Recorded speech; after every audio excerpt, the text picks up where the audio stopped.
Hello বন্ধুরা, রা বাংলার হোটেল ছেড়ে আমরা এগিয়ে গেলাম পরবর্তী গন্তব্যের উদ্দেশ্যে। তার আগে ভিজিট করলাম অনেকগুলো।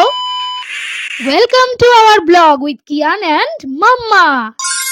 তো বন্ধুরা, আমরা চলে এসেছি একটা নতুন জায়গা দেখতে।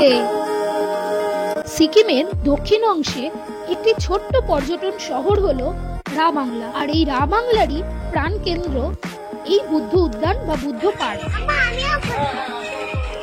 এটি 2006 সাল থেকে 2013 সালের মধ্যে নির্মিত হয়েছিল এবং এটির প্রধান আকর্ষণ হিসেবে গৌতম বুদ্ধের 2550তম জন্মবার্ষিকী উপলক্ষে নির্মিত বুদ্ধের 130 ফুট উচ্চ বুদ্ধ মূর্তি রয়েছে, যা খুবই আকর্ষণীয়। এই পার্কটির একটি প্রবেশ মূল্যও রয়েছে, মাথাপিছু 80 টাকা। ওই যে দূরে দেখা যাচ্ছে সেই 130 ফুট উচ্চ বুদ্ধ মূর্তি। বন্ধুরা, এখানকার পরিবেশ এত মনোরম এবং স্নিগ্ধ যে ভাষায় প্রকাশ করা যায় না। এখানকার প্রকৃতির সৌন্দর্য প্রতি মুহূর্তে আমরা উপভোগ করেছি।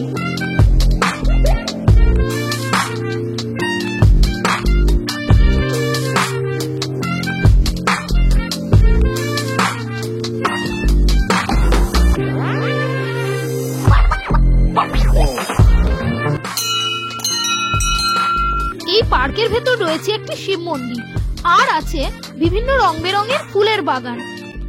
আর সামনেই দেখা যাচ্ছে একটি জলের ফোয়ারা। যদিও দিনের বেলা এই ফোয়ারাটা বন্ধ থাকে, রাতের বেলা বিভিন্ন রং বেরঙের আলো দিয়ে সেজে ওঠে এই ফোয়ারা।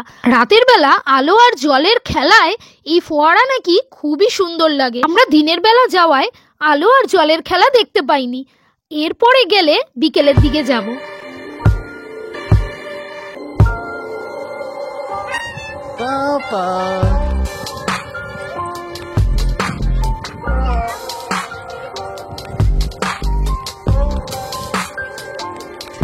এখানে তো প্রচন্ড ঠান্ডা, শুনেছি ডিসেম্বরের মাঝামাঝি থেকে বরফও নাকি পড়ে।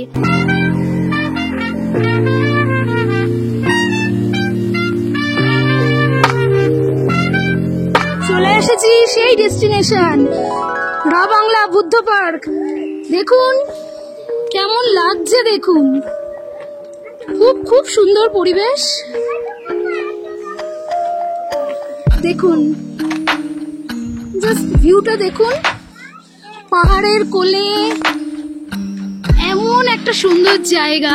এমনিতেই পাহাড় সুন্দর। লর্ড বুদ্ধা, আমার হাত ভীষণ কাঁপছে ঠান্ডায়। এই যে কিয়ান সোনা বাবার কোলে লুকিয়ে পড়েছে, আর আমাদের ফ্যামিলি সবাই আসছে। যখন আমরা কোথাও বেড়াতে যাই তখন দেখবে দিনগুলো কেমন যেন খুব তাড়াতাড়ি করে পার হয়ে যায়। কিভাবে যে কেটে যায় আমরা বুঝতেই পারি না। শেষে যখন ফেরার পালা হয় তখন মনটা সত্যিই খুব খারাপ হয়ে পড়ে। আর দেখো আমাদের ওই যে এত সুন্দর প্রাকৃতিক পরিবেশ পেয়ে লোভ সামলাতে না পেরে রিলস বানানো শুরু করলাম। আমাদের রিলস গুলো দেখতে চাইলে আমার পেজটা ফলো করো, ফেসবুক এবং ইনস্টাগ্রাম, পায়েল ভৌমিক।